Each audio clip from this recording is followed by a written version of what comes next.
5 seconds. Start. நண்பர்களே, நாளை நமது நாட்டின் 45வது குடியரசு நாள் ஆகும். நாடெங்கும் வழக்கமான முறையில் இந்த நாள் மகிழ்ச்சியோடும் உணர்ச்சியோடும் ஆடம்பரமற்ற வகையில் கொண்டாடப்பட இருக்கிறது. இந்த நல்ல நாளில் நாட்டு மக்கள் அனைவருக்கும் என் மகிழ்ச்சியையும் வாழ்த்துக்களையும் தெரிவித்துக் கொள்ள விரும்புகிறேன். அரசியல் சுதந்திரம் மட்டும் ஒரு நாட்டுக்கு போதாது என்பதை நாம் எல்லோரும் அறிவோம். அது மக்களின் தேவைகளை பூர்த்தி செய்வதற்கு உதவும் ஒரு வாய்ப்பாக இருக்கும். ஆனால் மக்கள் உண்மையான மகிழ்ச்சியையும் திருப்தியையும் அடைவதற்கு பொருளாதார சுதந்திரம் மிகவும் அவசியம் என்பதை சுட்டிக்காட்ட விரும்புகிறேன். பொருளாதார சுதந்திரத்தை பெறுவதற்காகத்தான் நாம் கடந்த பல ஆண்டுகளாக பாடுபட்டு வருகிறோம். தொழில் துறையிலும் விவசாயத் துறையிலும் முன்னேற்றம் காண்பதற்காக நாம் திட்டமிட்ட முறையில் முயற்சிகள் மேற்கொண்டு வந்துள்ளோம். பல 5 ஆண்டு திட்டங்களை தீட்டி அவைகள் வெற்றிகரமாக நிறைவேற்றப்பட்டுள்ளதையும் நாட்டு மக்கள் நன்கு அறிவார்கள்.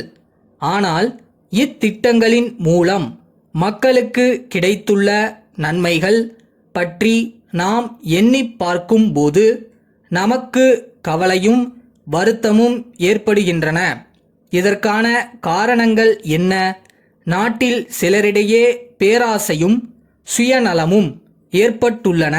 இவைகள் காரணமாக வரி ஏய்ப்பு, அந்நிய செலாவணி பற்றிய குற்றங்கள் போன்ற தேச விரோத செயல்கள் பெருமளவில் காணப்படுகின்றன.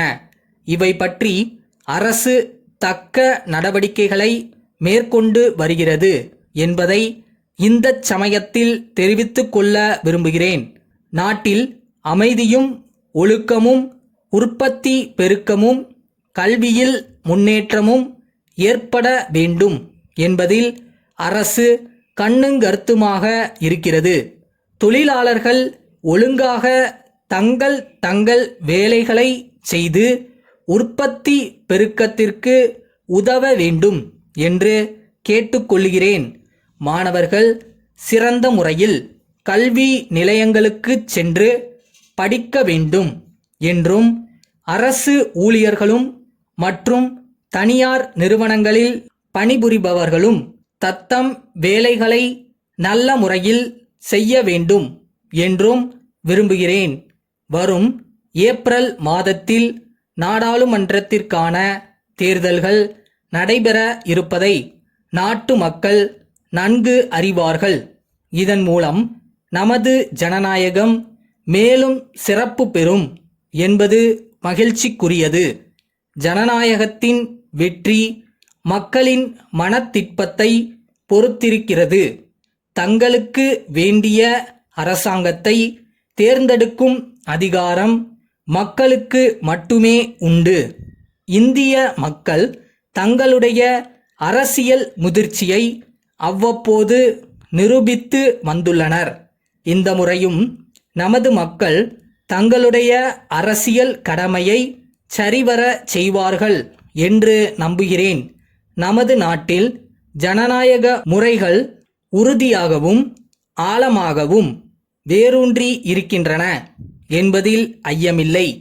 பாரபட்ச முறை, நேர்மை ஆகியவற்றில் உயர்ந்த தரத்தை பின்பற்றுவதில் நமது தேர்தல் யந்திரம் பெரும் வெற்றியை பெற்றிருக்கிறது என்பதில் நாம் பெருமை கொள்ளலாம். சேலம் கண்ணன் கூட்டமைப்பின் மேலாளரிடமிருந்து கோவை ராமசாமி கூட்டமைப்புக்கு அனுப்பும் கடிதம். அன்புடையீர், வணக்கம். நாங்கள் சென்ற செப்டம்பர் மாதம் தங்களுக்கு அனுப்பிய மர சாமான்களுக்கான பணம் ரூபாய் 7500 மற்றும் இரும்பு சாமான்களுக்கான பணம் ரூபாய் 3000 இதுவரையில் செலுத்தப்படவில்லை என்பதை வருத்தத்துடன் தெரிவித்துக் கொள்கிறோம். பணம் செலுத்துவதில் 3 மாதங்களுக்கு மேல் காலதாமதம் செய்யப்பட்டுள்ளது என்பதை ஞாபகப்படுத்துவதுடன் இது பற்றி 2 நினைவூட்டு கடிதங்களும் தங்களுக்கு அனுப்பப்பட்டுள்ளன என்பதை சுட்டிக்காட்ட விரும்புகிறோம். வாடிக்கையாளர்கள் எங்களுக்கு சேர வேண்டிய பணத்தை அவ்வப்போது செலுத்தாவிட்டால் எங்கள் வியாபாரம் பெரிதும் பாதிக்கப்படும் என்பதை தாங்கள் அறிவீர்கள்.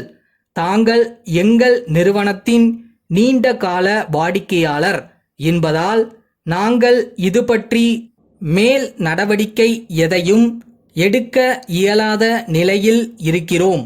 எனவே மேலும் காலதாமதம் செய்யாமல் எங்களுக்கு சேர வேண்டிய நிலுவை பணத்தை உடனடியாக அனுப்பி வைக்கும்படி கேட்டுக்கொள்கிறோம்.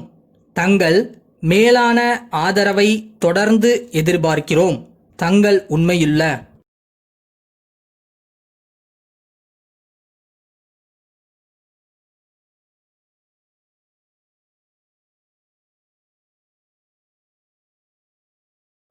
with anybody else's life. நீங்க தனி, உங்களோட தனி பாதை. நீங்க நினைக்கிறத கண்டிப்பா போய் ரீச் பண்ணுவோன்ற நம்பிக்கையில போயிட்டே இருங்க.